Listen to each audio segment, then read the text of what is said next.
मतगणना होगी। दरअसल हरियाणा में 1 अक्टूबर को वोट डाले जाएंगे और 4 अक्टूबर को मतगणना होगी। इस पूरी खबर पर हम बातचीत करेंगे और जानकारी लेंगे कि किस तरह से ये जो चुनाव है वो कैसे चलेंगे और क्या कुछ होगा कि जो चुनाव की तारीखें हैं वो किस तरह से आगे बढ़ेंगी और इसके साथ ही साथ विधानसभा चुनावों को लेकर के, चाहे वो जम्मू कश्मीर की बात हो या फिर हरियाणा की बात हो, वहां पर किस तरह से तैयारियां चल रही हैं, ये इसकी भी बात कही जाएगी। चुनाव आयोग की जो प्रेस कॉन्फ्रेंस थी उसमें साफ तौर पर कहा गया कि जम्मू कश्मीर में जो आवाम है वो इस तस्वीर को बदलना चाहती है और यही वजह है कि जो लोकसभा के चुनाव थे उस पर देखा गया कि किस तरह से बड़ी संख्या में मतदाता खुल करके सामने आया और उन्होंने बड़ी संख्या में मतदान किया। और जम्मू कश्मीर को लेकर के ये कहा गया है कि सारी तैयारियां जो है चाक चौबंद पूरी कर ली गई हैं। 20 तारीख को जो फाइनल मतदाता सूची है वो पब्लिश कर दी जाएगी। इसी तरह से हरियाणा में 27 अगस्त को जो मतदाता सूची है वो पब्लिश कर दी जाएगी और इसके साथ ही साथ कुल मिलाकर ये देखा जाएगा कि सभी पार्टियों को, सभी जो चुनाव लड़ने वाले प्रत्याशी हैं उन सबको लेवल प्लेइंग फील्ड मिले। इसके साथ ही साथ इस बात की कोशिश होगी कि ज़्यादातर जगहों पर, ख़ासतौर पर हरियाणा में जो गुड़गांव, फरीदाबाद, सोनीपत जैसे जो इलाके हैं जहां पर मल्टी स्टोरी बिल्डिंग्स हैं वहां पर उसके आसपास ही मतदान केंद्र बनाए जाएंगे और इस तरह के और भी बहुत सारे इंतजाम किए जाएंगे कि जो मतदान है वो ज़्यादा से ज़्यादा बढ़ सके। तो हरियाणा में एक ही चरण में 1 अक्टूबर को मतदान होगा और इसके साथ ही जम्मू कश्मीर में 3 चरणों में मतदान होगा। इस पूरी खबर पर हम बातचीत करेंगे। हमारे साथ हमारे संवाददाता जुड़ेंगे ऋषि कुमार, और उनके साथ ही साथ जम्मू से, श्रीनगर से और चंडीगढ़ से भी हमारे संवाददाता जुड़ेंगे और हम ये जानने की कोशिश करेंगे कि किस तरह से ये जो पूरा चुनाव की तैयारियां हैं वो कैसे रहेंगी और इसके साथ ही साथ अब जो सियासी हलचल है दरअसल इन दोनों राज्यों में, वहाँ पर जम्मू कश्मीर में और उसके साथ ही साथ हरियाणा में वो तेज़ हो जाएगी और उसके क्योंकि जम्मू कश्मीर में धारा 370 अनुच्छेद 370 दरअसल हटने के बाद से वहाँ पर बहुत लंबे वक्त से इस बात का इंतज़ार किया जा रहा था कि कब वहाँ पर चुनाव होंगे और अब जब विधानसभा के चुनाव होने जा रहे हैं उसका ऐलान किया जा चुका है, तो ऐसे में जो चुनाव की तैयारियां हैं वो बेहद वृहद होंगी। और इस पूरी खबर पर बातचीत करने के लिए पहले हरियाणा का रुख करेंगे। हमारे साथ आकांक्षा सक्सेना हमारी संवाददाता जुड़ी हुई हैं इस वक्त चंडीगढ़ से, उनसे बात करेंगे। आकांक्षा, किस तरह से चुनावों की अब का ऐलान हो गया है, क्या कुछ देख रही हैं? किस तरह से जो राजनीतिक दल हैं दरअसल वो उनकी तैयारियां तो पहले ही शुरू हो गई थी, किस तरह से देख रही हैं इस पूरे इलेक्शंस को, आने वाले इलेक्शंस को? जी निखिल, 1 अक्टूबर को जो है इलेक्शंस होने वाले हैं हरियाणा में और अगर देखा जाए तो हरियाणा में जो सरगर्मी थी, राजनीतिक सरगर्मी जो है वो पिछले कुछ महीनों से देखने में मिल रही है। जिस तरीके से आपने देखा था कि जेजेपी के साथ जो है बीजेपी का अलायंस था और एकाएक जो है अलायंस खत्म कर दिया गया था लोकसभा इलेक्शन से पहले, तो उसके बाद सारी नजरें जो है विधानसभा चुनाव पर ही थी और इससे पहले भी बहुत सारे चुनाव, सारे के सारे राजनीतिक दल जो हैं वो काफ़ी सक्रिय नज़र आ रहे थे। जिस तरीके से हमने देखा था कि पिछली बारी BJP, Indian national, JJP, INLD, communist party जो है वो कर रहे थे इलेक्शंस की तैयारी, तो इस बार भी जो है ज़्यादा मुकाबला जो है इन्हीं पार्टीज के बीच में देखने को मिलेगा निखिल। जी, अगर बात बीजेपी के करें, पिछली 2 बार से सत्ता हासिल करने में वो सफल रही है। इस बार से विशेष रणनीति किस तरह से आप देख रही हैं? मुख्यमंत्री बदल चुके हैं, नए मुख्यमंत्री के साथ में चुनाव में जाएगी बीजेपी। किस तरह से देखती है, क्या कुछ तैयारियां और सीधा मुकाबला अगर देखा जाए तो किस तरह से देख रहे हैं? कांग्रेस की क्या कुछ तैयारियां हैं और उसके साथ ही साथ आम आदमी पार्टी की बात हो या जिसको कहना चाहिए कि बहुत सारे दल ऐसे भी हैं जो अपनी वहां पर एंट्री लेने की कोशिश भी कर रहे हैं, तो ये सारे समीकरण हम आपसे समझना चाहेंगे। जी निखिल, अगर देखा जाए तो पिछली बारी की अगर हम बात करें तो बीजेपी ने कुछ 40 सीटें जीती थी और कांग्रेस ने जो है 31 सीटें जीती थी और जेजेपी के पास 10 सीटें आई थी और हरियाणा लोकहित पार्टी ने 1 ही सीट जीती थी। तो उसके बाद जो है बीजेपी और जेजेपी का अलायंस हुआ था, जिसके बाद जो है हरियाणा में सरकार बनाई गई थी अलायंस के साथ। और उसके बाद ये अलायंस जो है लोकसभा चुनाव से पहले ही जो है तोड़ दिया गया था। और उसके बाद इस बारी सारी ही पॉलिटिकल पार्टीज जो हैं, जो पिछली बार भी फ्रेम में थी, इस बार भी जो है वो कोई अलायंस में नहीं आ रही है, सब इंडिविजुअल लड़ना चाह रहे हैं। और इस बार भी हम देखेंगे जो कड़ा मुकाबला है वो बीजेपी और कांग्रेस के बीच में है, अगर हरियाणा में हम देखें। पर कुछ एक पार्टीज हैं जैसे कि जेजेपी और इंडियन नेशनल लोकदल, वो भी इस बारी जो है अपने चुनावी मैदान में उतर रहे हैं। आम आदमी पार्टी की बात करें तो लोकसभा में अलायंस के साथ कांग्रेस के साथ वो लोग आए थे, पर इस बारी इलेक्शंस में, विधानसभा के इलेक्शंस में निखिल ये नहीं देखने को मिल रहा, कोई अलायंस नहीं है आम आदमी पार्टी का भी। जी, लोकसभा चुनावों की बात करें, अगर लोकसभा चुनावों का कुछ असर, जिस तरह से जो ओवरऑल जिसको कहना चाहिए कि अभी हाल में लोकसभा चुनाव खत्म हुए हैं, उसका कुछ जिसको कहना चाहिए कि असर क्या कुछ आपको लगता है वोटर्स के मन में अभी दिखेगा विधानसभा चुनाव में, या दोनों में अलग अलग मुद्दे होते हैं, अलग अलग जिसको कहते हैं कि जो विधायक हैं या ये कहा जाए विधानसभा क्षेत्र के प्रत्याशी हैं, वो अलग अलग मुद्दों के साथ जनता के बीच में जा रहे हैं? जी निखिल, अगर हम कहें तो लोकसभा, जब भी हरियाणा के इलेक्शंस होते हैं तो वो लोकसभा इलेक्शंस के कुछ महीनों बाद ही होते हैं। तो एक तरीके से जो लिटमस टेस्ट होता है हरियाणा के लिए, वो एक बारी लोकसभा इलेक्शंस में हो ही जाता है। पर जिस तरीके से आपने देखा कि नए मुख्यमंत्री आ गए थे, नए मुख्यमंत्री ने इस दौरान जो है काफ़ी सारी लोगों से बातचीत करने की कोशिश की, बहुत सारे प्रोग्राम्स किए जहां पे वो लोगों से जुड़कर उनकी समस्याओं को सुन पाए। तो बीजेपी ने अभी तक लगातार पूरी कोशिश करी है। इसी तरीके से अगर हम कांग्रेस की बात करें तो सभी पार्टी जो हैं लोगों के साथ एक समन्वय बनाने का, एक कम्युनिकेशन बनाने की जो है उन्होंने कोशिश करी है। और सही कहा कि लोकसभा इलेक्शंस जो हैं वो एक तरीके से उनके परिणाम जो हैं वो विधानसभा इलेक्शंस में बहुत ज़्यादा मायने रखते हैं।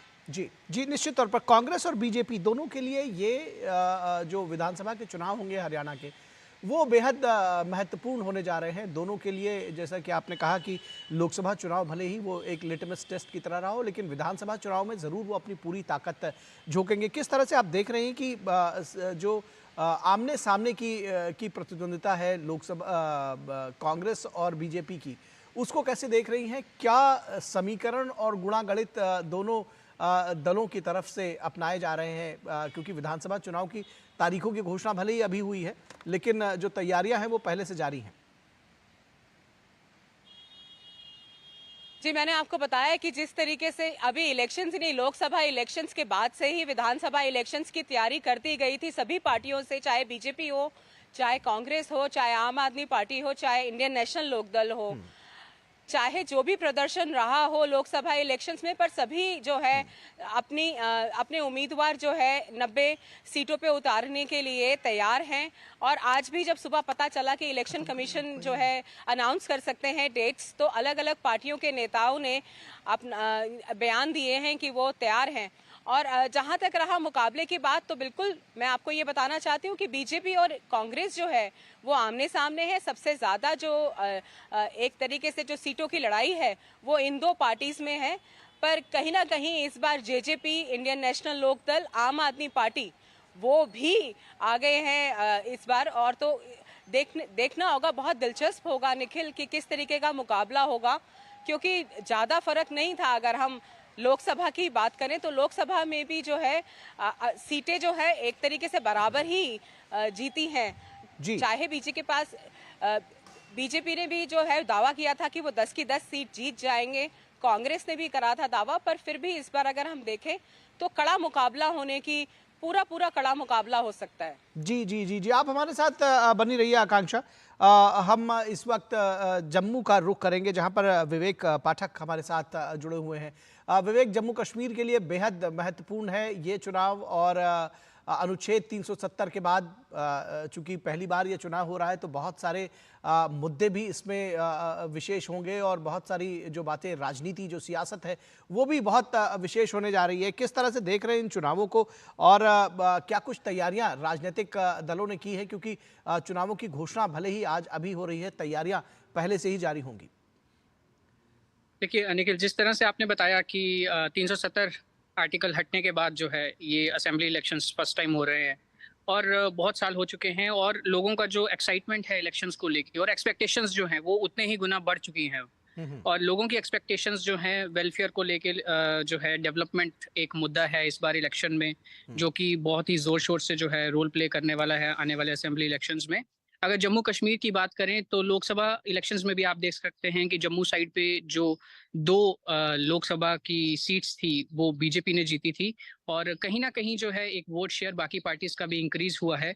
और एक्सपेक्ट कर सकते हैं कि आने वाले जो असेंबली इलेक्शंस हैं यहाँ पे जम्मू में उसमें बहुत ही कड़ा एक कंपटीशन जो है देखा जाएगा। और लोगों की बात करें तो लोग बहुत ही ज्यादा उत्साहित हैं और आज इलेक्शन कमीशन की जो प्रेस कॉन्फ्रेंस हुई है इवन उससे पहले जो है लोगों में जो उत्सुकता थी बहुत ज्यादा थी कि इलेक्शंस जो है अनाउंस होने वाले हैं आज। और इसके बाद अनाउंसमेंट के बाद जो है लोग एक्सपेक्ट कर रहे हैं कि जो डेवलपमेंटल ट्रेजेक्टरी एक चली आ रही है पिछले कुछ सालों से वो वैसे ही कंटिन्यू करेगी और लोगों का मेन मुद्दा डेवलपमेंट को लेके है। जी, निश्चित तौर पर हम लोगों का रिएक्शंस आपसे जानना चाह रहे हैं। जैसा कि आपने कहा कि जो इलेक्शन कमीशन की प्रेस कॉन्फ्रेंस थी उसके विषय में ही पहले से ही लोगों में एक उत्साह का माहौल था, क्योंकि ये तो तय ही हो गया था कि इलेक्शन कमीशन की प्रेस कॉन्फ्रेंस के साथ ही डेट्स का ऐलान हो जाएगा। आपसे समझना चाहेंगे किस तरह के मुद्दों के साथ में चुनाव ये होने जा रहे हैं, क्योंकि ये कहा जा रहा है कि ये चुनाव थोड़े डिफरेंट हो गए। हर चुनाव दूसरे चुनाव से डिफरेंट होता है और जम्मू कश्मीर के लिए जब 2014 में पिछला विधानसभा चुनाव हुआ था और अब जब 2024 में ये होने जा रहा है, किस तरह से देखते हैं? क्योंकि राजनीतिक दल और परिसीमन के बाद तो इसका थोड़ा महत्व और जो ओवरऑल जो चेंजेस हैं वो साफ तौर पर देखे जाएंगे। देखिए जम्मू कश्मीर के इलेक्शंस में कहूंगा कि हमेशा से एक स्पेशल इलेक्शंस जो है माने गए हैं, क्योंकि जब तक आर्टिकल 370 जो था वो यहाँ पे लगता था एप्लीकेबल था तब तक कहीं ना कहीं एक तरह का डिफरेंशिएशन रहता था बाकी स्टेट्स के बीच में और जम्मू कश्मीर के बीच में। लेकिन जब से 370 जो आर्टिकल है वो हटा है तब से जो है एक डेवलपमेंट का हम बोलें कि एक जो है सीरीज ऑफ डेवलपमेंटल प्रोग्राम्स जो हैं यहाँ पे ग्राउंड पे लाए गए और बहुत सारे लोगों को उससे फायदा हुआ। जो हम बात करते हैं कि पहले बुलेट की बात होती थी, अब बुलेट की बात नहीं होती है, अब डेवलपमेंट की बात होती है, अब बैलेट की बात होती है।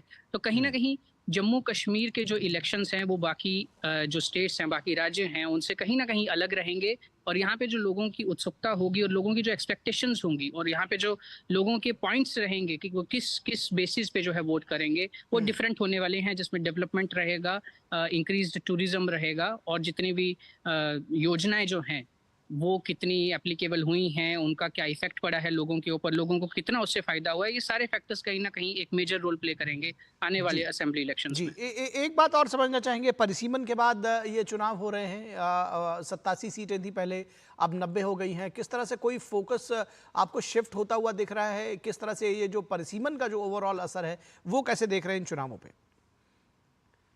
देखिए असेंबली इलेक्शंस में जो सीट्स हैं वो इंक्रीज हुई हैं पहले में और कहीं ना कहीं जो है जो कम्युनिटीज हैं गुजर बकरवाल कम्युनिटीज उनको रिजर्वेशन भी दिया गया है। तो कहीं ना कहीं ये सारे फैक्टर्स जो हैं लोगों में काफ़ी अप्रिशिएट किए गए हैं। कुछ स्टेप्स जैसे रिसेंटली जो है अनंतनाग राजौरी जो कॉन्स्टिट्यूंसीज थी उन एरियाज में जो गुजर बकरवाल कम्युनिटी के लोग हैं उनको जो है रिजर्वेशन अब दी गई है। तो कहीं ना कहीं ये फैक्टर्स जो हैं आने वाले जो अपकमिंग असेंबली इलेक्शंस हैं उसमें एक मेजर रोल प्ले करने वाले हैं। और कहीं ना कहीं जो पुराने डायनेमिक्स देखे जाते थे जम्मू कश्मीर में इलेक्शंस में और पुराने जो मुद्दे देखे जाते थे जिनके ऊपर इलेक्शंस किए जाते थे, इस बार के मुद्दे और इस बार के जो पॉइंट्स होने वाले हैं जिसके ऊपर वोट दिया जाएगा वो टोटली डिफरेंट हो गए पिछली बार के कंपैरिजन में। जी जी जी, विवेक आप हमारे साथ बने रहिए। हम अपने दर्शकों को कुछ वो बाइट्स सुनाना चाहते हैं, साउंड बाइट्स जो राजीव कुमार मुख्य चुनाव आयुक्त ने जम्मू कश्मीर को लेकर के कहा है। आइए आपको सुनाते हैं। Elections in J&K will be held in 3 phases. 20th of August, just the next day of the Amarnath Yatra being complete, the 19th, would be the date of notification for the first phase. Nominations till 27th. scrutiny on the next day, 28th, and date of poll will be 18th of September, and it's a Wednesday. Second phase would be on 29th of August, and the statutory period of nominations and all. Poll being on 25th of September. And phase 3, nomination on 5th of September, and every voting finishing on 1st of October. So counting would be on 4th of October, and everything would be over, bind up on 6th of October.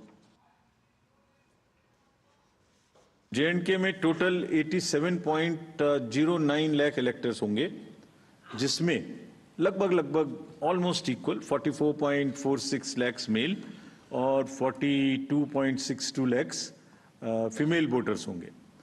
बड़ी अच्छी story ये भी है कि जिस तरीके से youth ने पिछली बार भाग लिया इलेक्शंस में, इस बार उसके बाद फर्स्ट टाइम वोटर्स भी होंगे अराउंड 3.71 लाख, और टोटल अगर वोटर्स को देखें तो 20 lakhs and above would be the youth, and we want to focus on youth as ambassadors of our elections.